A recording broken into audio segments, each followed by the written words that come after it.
Welcome to all of my class 10 students. Myself Shanghamitra.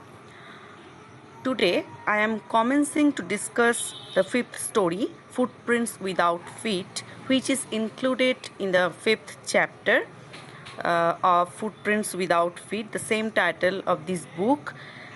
And story's name and the book's name are same, and of class 10. The story has been written by H.G. Wells. The full name of H.G. Wells is Herbert George Wells, who was born on 21st September in 1866 in London, United Kingdom, and was died on 13th August in 1946 in the same place, London, United Kingdom.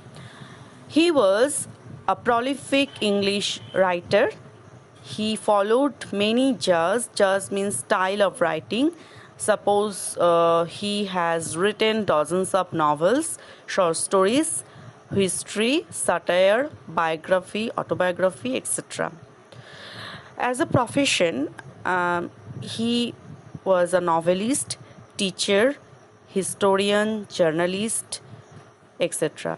He has written science fiction based stories, fiction, non-fictional stories, and among these stories, The Time Machine, Invisible Man,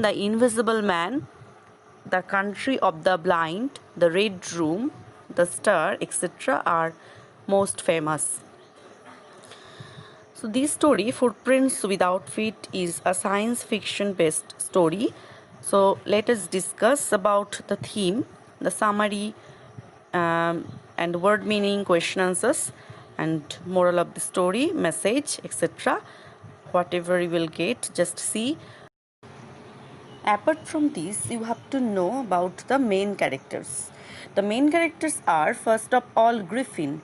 Griffin was an extraordinary, brilliant scientist. He discovered the human body could become invisible and transparent as a sheet of glass. Then second, Mrs. Hall, the landlord's wife at the local inn in Epping. Next, third one, Jaffers. He is the village constable. He is a very determined person. He is called to the inn when the stranger unveils himself and creates chaos. So now let us discuss the introduction of this story. This is an interesting story about a scientist named Griffin and his rare formula of invisibility. He developed a drug or potion which made his body invisible, but he can be only felt physically. Then he misuses his power to steal money, clothes, and food.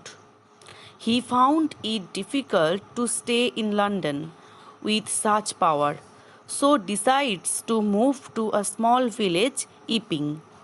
In the village, people were skeptical. Skeptical, that means doubtful, about him, and look at him strangely.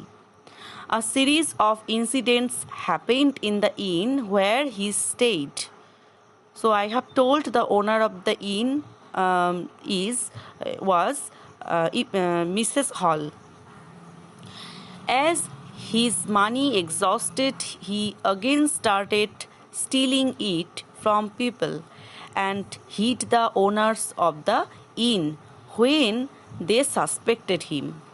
But lastly, he has to reveal his identity to the people, but nobody catches him as he becomes invisible.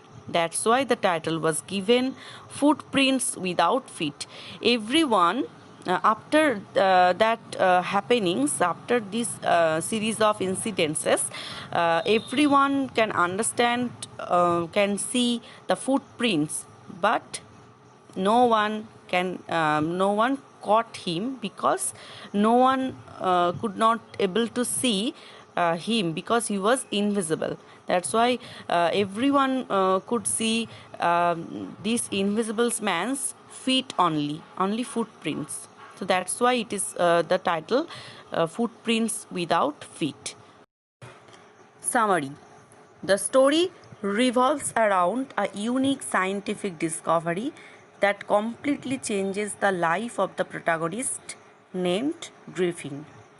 A man of refined scientific expertise, he develops a drug that is called potion, I have said, that can make a man disappear.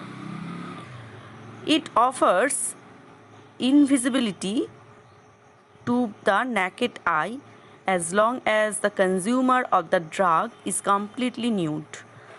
With great power comes greater responsibility, and it is here Griffin falls into a life of mischief and trouble.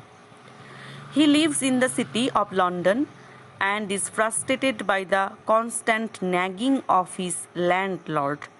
Nagging means scolding, neglecting of his landlord. He does not get along with his landlord, and so he devises a scheme to make him suffer. Using his invisibility drug, he sneaks into the house and burns it down to ashes. Unregistered by anyone, he makes an easy escape. However, he soon finds himself suffering as he was stark naked in the middle nowhere with a wintry night to survive.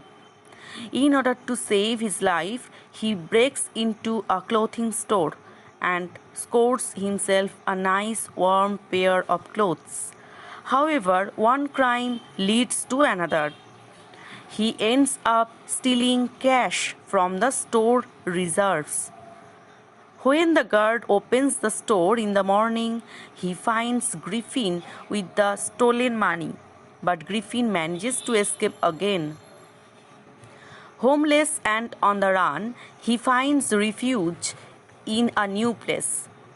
Refuge means one who has no money, no food, no roof for staying.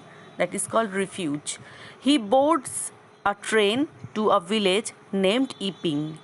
He uses stolen money to afford himself a comfortable stay in an inn. However, his stash runs empty soon. Stash here means hiding. For hiding, he runs empty soon, and he is again in need of money to pay rent and procure other supplies. Consequently, he decides to steal from a man of church, that means clergyman. When he pays the rent to the owners, Mr. and Mrs. Hall, they suspect something misdoing, and so they search his room for some clue. They are stopped in their tracks by Griffin, who appears out of thin air. He is covered in bandages and wearing glasses and a hat.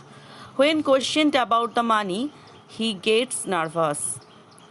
The owners call the police, and this makes Griffin really anxious. In order to save his tail, he removes his hat, eyewear, and bandages, and his head disappears instantly.